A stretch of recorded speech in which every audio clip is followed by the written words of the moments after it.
Hey there, good morning. I'm Cassandra, and today I want to show you how I make fresh milled wheat bread. Here's the ingredients. I will list them below.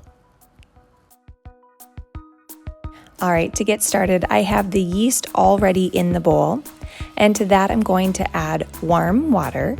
This is going to help that yeast start to activate.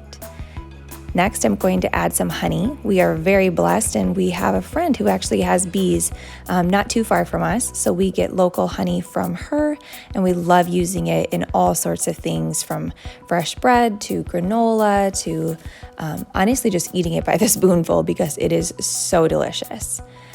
Next, I'm adding salt. You can use any salt that you prefer. We prefer to use a pink Himalayan natural salt, and it's just a preference. You can do whatever works for you. So we're going to mix that together, and then the really fun part. So I've already milled wheat into this fresh flour, and we're going to be adding all of the flour into this and then stirring it together.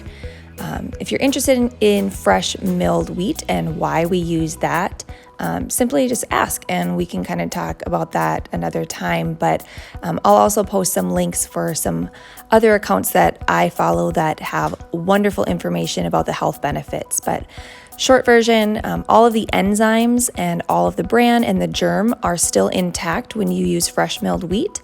They are not heated and killed off like they would be in the normal process from any wheat that you buy in store. So now that we have that added, we're going to incorporate the oil. I choose to use an avocado oil. Unless I know that I'm baking for somebody who has a nut allergy, I always like to use a avocado oil. It's just the most pure and best one. All right, so this is what the mixture looks like. It looks crumbly. It is not all the way come together, but we're just going to work it until most of the flour is incorporated, and then we're going to stop. So this is what I call the shag. The shag has been sitting for an hour, and as you can see, it's a little fluffier. This is exactly what we want. Okay, here I've wet my hands so that I don't get stuck to the dough, and I'm going to actually start the kneading process. So you pull from the outside to the middle, push it down, and we're just going to continue to do that for 5 minutes and then let this rest for 15.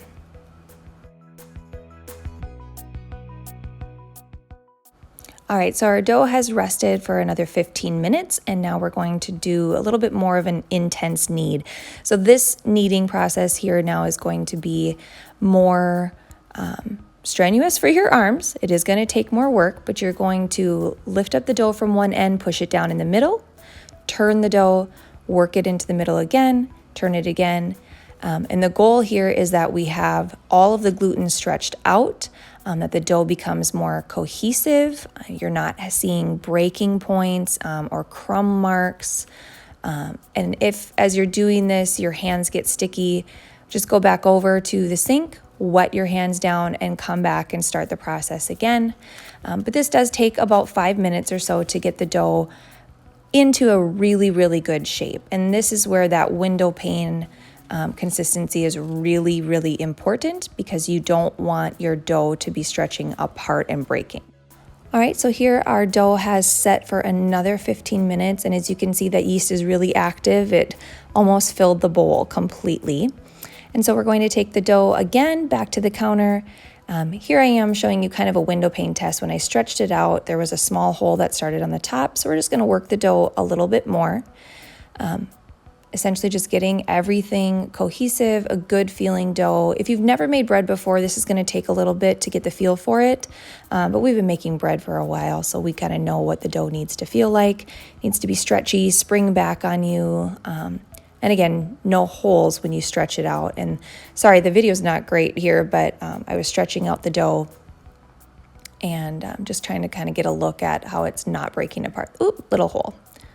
So then the dough has set again for another 15 minutes, and now we are going to start the process of actually rolling this out. So I floured the counter, and now we're just going to get it pressed out with a rolling pin. And I kind of use a little trick. I set all of my pans that I'm going to use on the counter, so I know exactly how long I need to roll this dough out. And then I start cutting and rolling and things like that. So this is just a really quick video of rolling all of that dough out across the counter, getting it even so that we can go to the next part, which is rolling up the dough. All right, so here you can see I have a pan sitting there, and what we're going to do is have all the pans greased. I actually use 3 pans here. One is the Pullman pan, the one with the lid, and then 2 glass regular loaf pans. And so what you do is you kind of just figure out, okay, that's how big the pan is, that's how big that pan is. We're gonna need to roll and then cut there. And like I said, I ended up using 3 pans. I had a little bit of a oops when I was doing this. So we roll all of this up, just quite simply like that. Roll it up, and then you're going to lift the bottom and you're going to pinch and make a solid crease across. This is just so that the dough sticks together. This crease is going to be hidden. It'll be on the bottom of your bread. You won't notice it at all, but it is a very vital step to keeping your bread together. So now I'm grabbing a knife, and we're going to use the pan kind of as a guide to figure out how big to make this piece. And next, we'll see if the video shows it well. There we go. So we're going to take and just fold the ends over, kind of just creasing.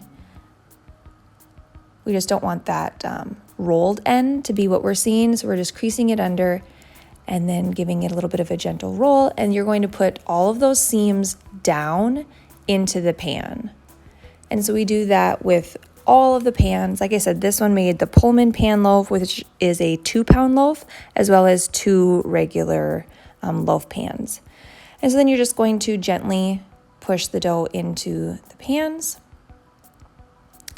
And the Pullman pan, the lid goes on top. It's just a different baking process. It's one that we love. All right, these are going into the oven to rise, and once they have risen to the top of the pan, like this Pullman one has, we are then going to turn the oven on, and we are going to get these baking. And so here they are having baked, and we are going to check the temperature. And these ones, they weren't quite up to temp, so we had to keep them in there a little bit longer, but you're looking for 190 degrees. All right, so we left these in until they were fully up to temperature and then took them out to cool. And then look at these. Once they are completely cool, slice them and enjoy your delicious fresh bread. The crumb is good, the bounce is good. Oh, it's just the best bread. All right, now it's your turn.